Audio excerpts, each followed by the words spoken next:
Hello, friends. It's Audrey from Odds and Ends, and welcome to the second installment of my Povember.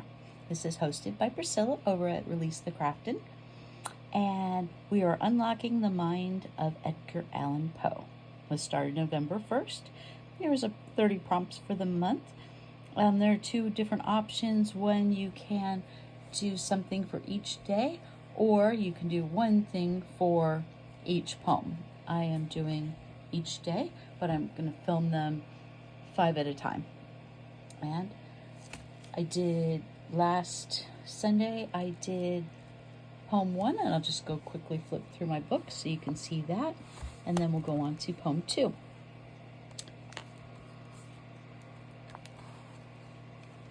And let me make sure we're in frame here.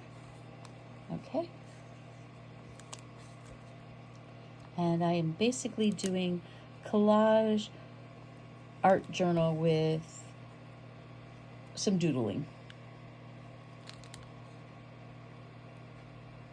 Not exactly Zentangles, but inspired by them.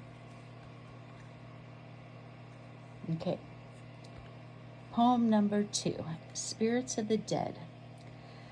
Thy soul shall find itself alone mid dark thoughts of gray tombstone, not one of all the crowd to pry into thine hour of secrecy. So we have our little goth girl sitting on a desert landscape full of skulls and bones, human bones. And we have a little tombstone there with a crow sitting on top. I added a crow sticker sitting on top of or a raven on top of a skull. Our prompt is tombstone for this. The paper is a marble tile background, which I thought was pretty appropriate since most tombstones, or a lot of them, are made of marble. And the poem is Spirits of the Dead. And then I outlined the whole thing with a zigzag pattern with dots, the circles representing the little planets and the skulls. Okay, stanza 2. Be silent in that solitude which is not loneliness, for then the spirits of the dead who stood in life before thee, and they will shall overshadow thee, be still. Oh, I butchered that. Sorry about that. I saw this cover while I was looking through my National Geographics, and it was King Tut with or similar, with a gloved hand over his mouth as don't tell our secrets. And it's a story of how tomb raiders are stealing the treasures in the tombs in Egypt. And I can't think of another civilization that has so many more secrets and who's so more ancient than the Egyptians. We have 1, 2, 3, 4, 5 different Egyptian washi tapes here. This is a collage of 1, 2, 3 different Egyptian images.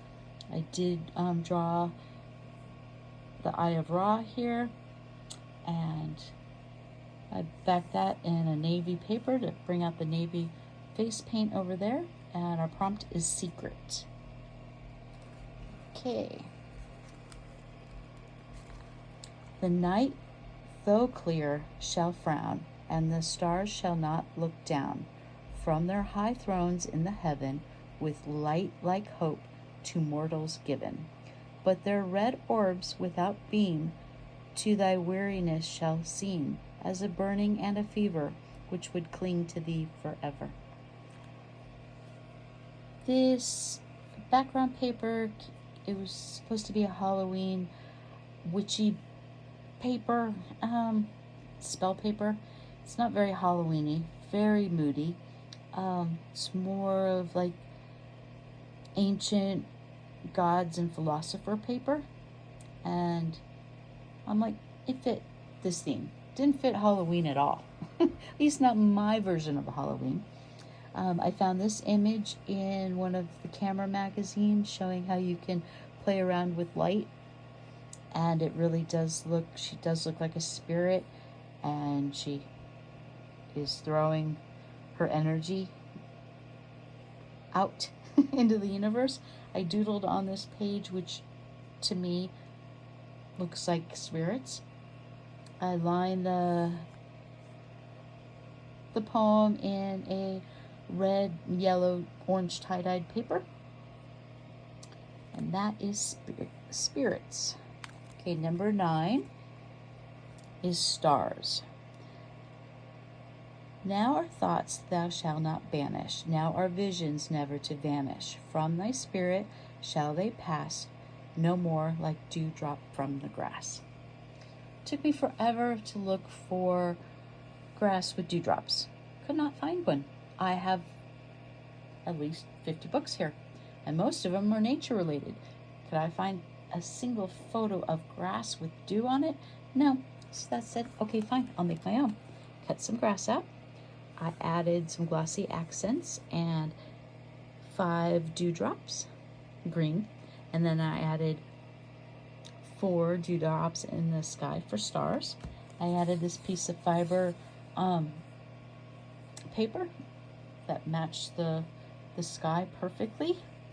I backed the poem in green tie-dyed paper, added this little celestial planet sky sticker, and then I outlined this little star or Batman motif on here because it just reminded me of stars. And number 10 is trees. The breeze, the breath of God, is still, and the mist upon the hill, shadowy, shadowy, yet unbroken, is a symbol and a token. How it hangs upon the trees, a mystery of mysteries. Okay, we have a mountainside lined in trees with fog. I added 2 goddesses from my Olympian sticker pack. I like the feminine for the nice, still, calm, misty mountainside. Added a clear mountain sticker there to give her more balance, like she wasn't floating. Added a tree cabochon. I'll get closer, you can see that. And then I doodled on this page and just in the pastels that are found in this cabochon. You know what? Did I skip one? Nope, I didn't. Okay. Tombstone, secret, spirits, stars, and trees. And that is end of poem 2.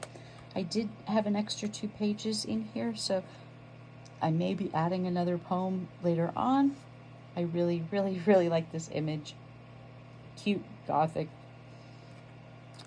And then we have a gothic little Poe in his village. And here's some of just the scraps of the paper that I trimmed to fit in my book. I have a pocket here, which has the rest of my words for the next 4 poems. And I just added this little piece of celestial paper because who wants a white background? I don't. So thank you guys for watching, and I will see you in a couple days, possibly Tuesday or Wednesday, with the Conqueror Worm. So that's the next one, and I will talk to you later. It's Audrey from Odds and Ends. Bye.